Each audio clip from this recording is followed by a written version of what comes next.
benang merah yang mempertemukan kedua ayat tersebut. Dan kejadian ini berkaitan dengan ucapan Nabi Yakub alaihi salam. Ucapan Nabi berarti sangat berharga. Apalagi ucapan ini kemudian direkam oleh Allah, kemudian dijadikan bagian daripada kitab suci Al-Quran. Jadi satu ayat 18, yang kedua ayat 84. Ayat 18, ayat 83. Ini yang akan kita kaji mengenai satu kata atau dua kata yang disebut dengan sabrun jamil. Istilahnya sabar yang paling indah. Nah, itu dalam bahasa kitanya, Pak. Dan ini adalah ucapan yang disampaikan oleh Nabi Yakub alaihi salam. Berkaitan dengan ujian yang beliau hadapi, berkaitan dengan cobaan yang beliau hadapi, maka menghadapi cobaan dan ujian tersebut, Nabi Yakub kemudian membuat satu istilah yang sangat penting untuk kita pahami yang disebut dengan sabrun jamil. Saya akan bacakan ayat yang pertama. Surah Yusuf ayat 18. A'udzu billahi minasy syaithanir rajim. Bismillahirrahmanirrahim. وجاءوا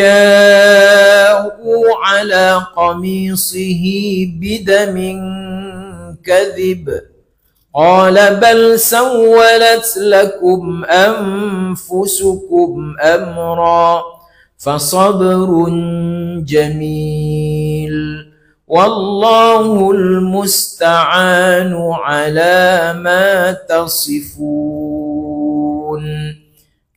Ada kalimat fasabrun jamil. Ayat 18. Sekarang kita lihat ayat yang ke-83. Bismillahirrahmanirrahim. Qala bal sawwalat lakum anfusukum amra fasabrun jamil. Asallahu an ya'tiyani bihim jami'a innahu huwal alimul hakim. Juga ada kita dengar tadi kalimat yang berbunyi fasabrun jamil. Satu ayat 18, satu ayat 83. Diikat oleh dua kata yang sama, yaitu fasabrun jamil. Dan Allah tidaklah akan mengulang dua kalimat, Bapak Ibu sekalian, di dalam Al-Quran itu, kecuali memang ini sangat penting untuk kita pahami. Ya, sangat penting untuk kita cerna.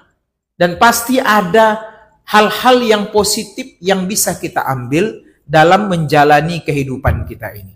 Apalagi ini kaitannya dengan seorang nabi yang sangat mulia, Nabi Yakub alaihi salam. Dan jalur nasab Nabi Yakub ini adalah jalur nasab yang paling baik. Ya, jadi Nabi Yakub ini punya ayah namanya Nabi Ishak, nabi juga. Nabi Ishak punya ayah namanya Nabi Ibrahim, nabi juga. Nabi Yakub punya anak namanya Nabi Yusuf, nabi juga.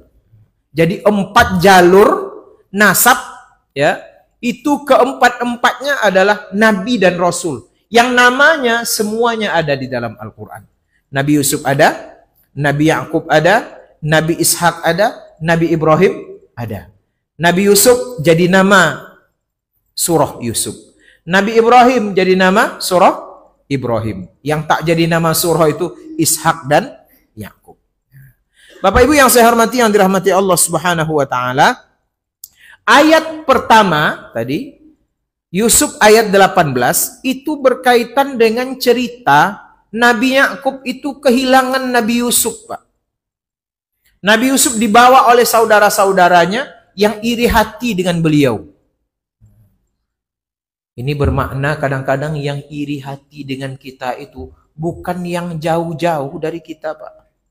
Kadang-kadang yang iri hati dengan kita itu orang yang dekat dengan kita. Orang yang iri hati itu pasti orang yang kenal, Pak. Nah, karena ada orang iri hati itu tidak kenal dengan orang yang dia iri itu, tidak mungkin rasanya. Ya kan? Nah, ini pelajaran, hati-hati. Hati-hati.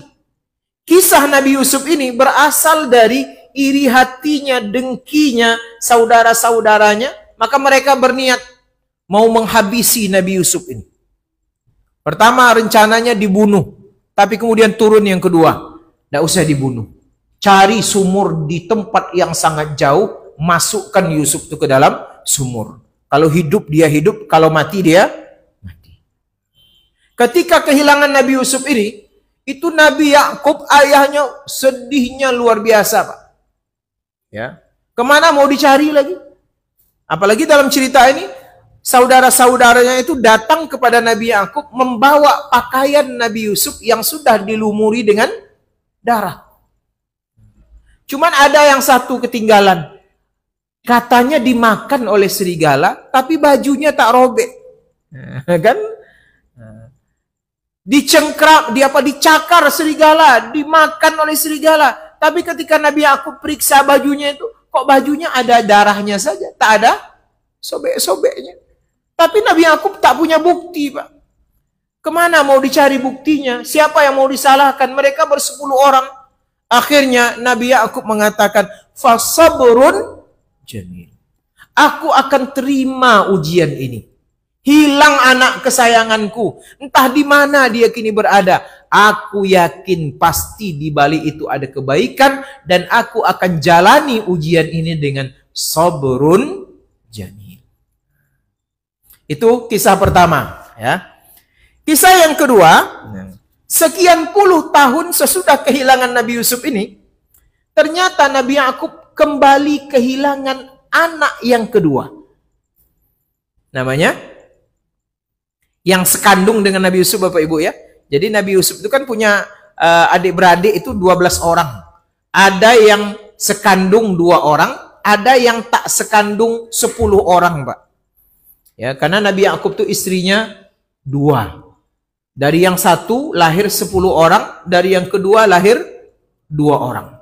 Nah, 12 orang inilah yang kemudian disebut dengan Bani Israel. Dari turun-temurun 12 orang inilah kemudian orang-orang itu disebut dengan Bani Israel.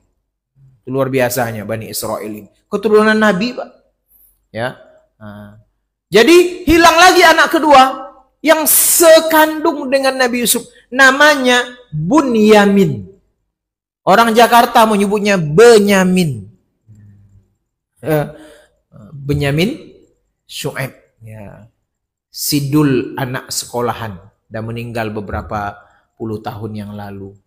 Sekarang ada Bunyamin yang masih hidup, Pak. Jahatnya luar biasa. Benyamin Netanyahu.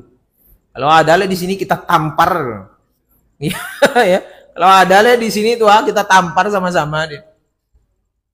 Jahatnya luar biasa. Berapa ribu orang mati itu Palestina gara-gara tunjuk tangan kirinya, Pak. Bunuh katanya. Habis, Pak. Orang sedang mengantri mengambil makan ditembak, Pak. Mana ada rasa kemanusiaan? Tidak peduli anak bayi, anak kecil, ibu-ibu tua, kaum perempuan disikat semua. Nah, itu jahatnya. Itu katanya mau dapat Nobel perdamaian pula. Ya kan? Coba bawa ke Indonesia. Ya, kita benamkan di Sungai Sahil tuh.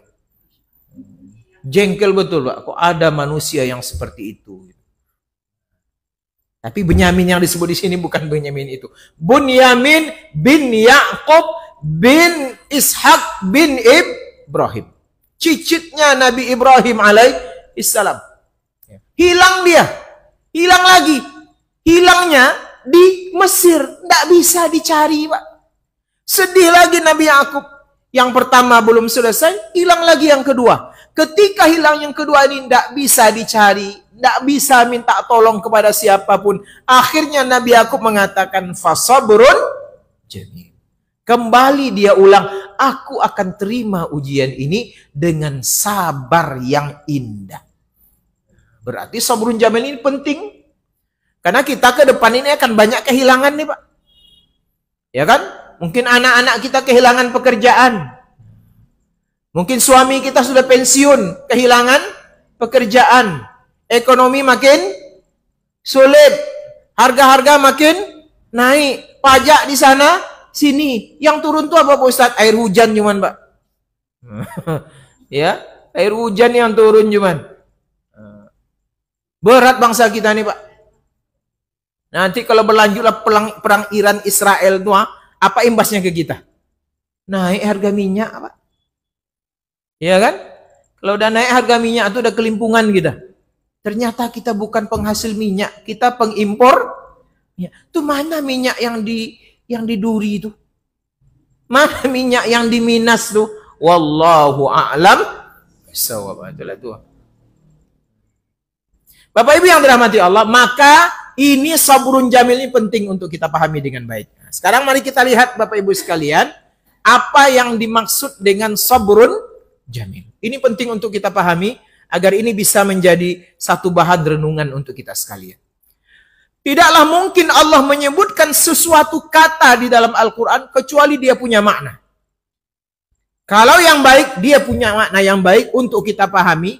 Kalau itu konotasinya jahat, itu kita diminta untuk menghindarkan. Kayak Fir'aun kan berkali-kali diulang tuh Pak ya. Fir'aun, Fir'aun, Fir'aun, Fir'aun. Untuk apa itu? Hati-hati. Jangan sampai kalian punya pemimpin seperti Fir'aun. Jangan pilih orang yang sombong kepada Tuhannya. Yang suka membunuh orang. Yang semena-mena di dalam kekuasaannya. Jangan sampai. Ya. Sekarang kita lihat apa definisi daripada sabrun jamil. Dalam sebuah literatur itu disebutkan sabrun jamil itu dia punya empat istilah yang bisa kita pahami. Pertama, definisi sabrun jamil itu adalah dia merupakan tingkat kesabaran yang paling tinggi. Ini berarti sabar itu banyak dia tingkatannya, maka puncak daripada kesabaran itu disebut dengan sabrun jamil. Itu yang pertama, Pak. Ya, makna definisi yang dikandung oleh sabrun jamil. Yang kedua, orang yang sedang menjalani sabrun jamil ini, dia akan sanggup menjalani kesusahan hidup dengan sabar dan tabah yang luar biasa. Dia siap hadapi segala macam cobaan, segala macam kesusahan, dia hadapi segala macam fitnah, segala macam tuduhan yang tak benar dia hadapi. Nah, dan kasus ini pernah terjadi kepada istri Nabi Sallallahu Alaihi Wasallam, ibu kita, ibunda kita, Ummahatul Mukminin, Aisyah radhiyallahu anha, ketika beliau digosipkan berselingkuh. Kan pernah itu Pak ya? Ada kejadiannya itu. Dalam Al-Quran disebut kejadiannya itu hadisul ifki. Apa arti hadisul ifki? Cerita bohong. Untuk menjatuhkan marwah Aisyah radhiyallahu anha yang ujungnya untuk menjatuhkan marwah Rasulullah sallallahu alaihi wasallam. Disebarkanlah isu Aisyah sudah berselingkuh dengan salah seorang sahabat Nabi namanya Safwan. Padahal kan kasusnya karena Aisyah tertinggal aja Pak ya. Karena beliau buang air kecil, kemudian dikira sudah masuk ke dalam tempat di atas onta itu. Kemudian berjalan itu rombongan Rasulullah. Ternyata Aisyah tinggal. Akhirnya diselamatkan dan dibawa oleh Safwan tadi. Dan Safwan tak berkata sepatah kata pun. Aisyah tak berkata sepatah kata pun. Safwan langsung menurunkan ontanya, kemudian mempersilahkan ibunda kita itu untuk naik, dibawa untuk menyusul rombongan. Kemudian muncullah orang-orang munafik mengatakan Safwan dan Aisyah sudah berselingkuh. Ketika berita itu tersebar, itu masya Allah, goncang Pak Madinah. Yang sangat tertekan itu siapa? Aisyah. Aku tak melakukan apa-apa, kata Aisyah. Kok difitnah seperti ini? Akhirnya apa kata Aisyah? Aku akan menjalani tuduhan ini dengan sabrun jamil. beliau mengambil pelajaran dari apa yang dialami oleh Nabi Yakub alaihissalam. Jadi siap dia untuk menjalani setiap ujian itu, seberat apapun saya jalani. Ya. Dan kita itu kan pasti ada ujian, Pak. Ya, masing-masing kita ada ujian. Nah, karena ada orang di dunia ini tidak kena uji, Pak. Pasti hidupnya ada ujian. Kalau dapat kebahagiaan kita bersyukur, kalau dapat ujian kita bersabar. Jalani dia dengan sebaik-baiknya. Nah, itu yang kedua. Orang yang dapat ujian, kalau dia ingin sabrun jamil, dia harus siap menjalaninya. Yang ketiga, dia merasa ridho. Hatinya ada unsur ridho dengan ketetapan yang Allah berikan untuk dirinya. Oh, ini pasti ujian ini. Dia tahu, dia paham. Kesulitan, ekonomi, kehilangan orang yang dicintai, kemudian kelaparan, kemudian ketakutan, langsung saja dia berpikir, ini tidak akan mungkin terjadi kecuali sudah ditetapkan oleh Allah. Dan aku akan ridho. Bahasa kita ridhonya itu rela, Pak. Aku akan rela dengan segala macam ujian yang Allah tetapkan. Namanya dunia, pasti ada ujian. Ya, pasti ada kebahagiaan. Nah, itu kadang-kadang ibarat roda pedati, kadang-kadang di atas, kadang-kadang di bawah. Ibarat ombak laut, kadang-kadang pasang, kadang-kadang surut. Kalau mau bahagia terus, hiduplah di surga, kata Pak Luhut. Ya kan?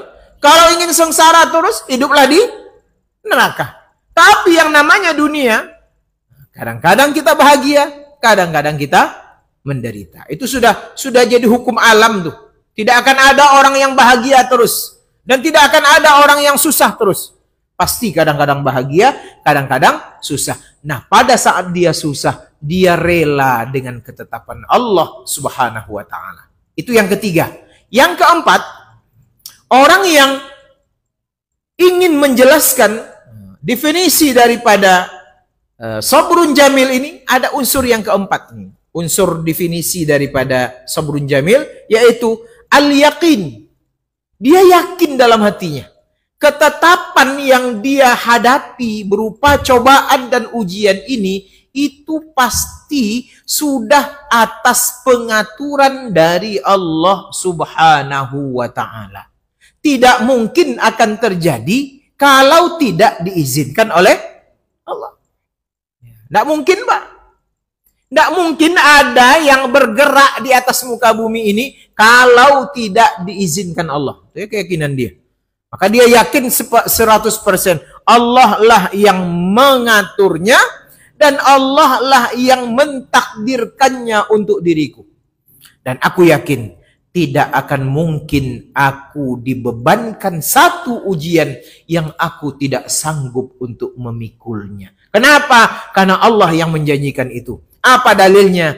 La yukallifullahu nafsan illa wus'aha.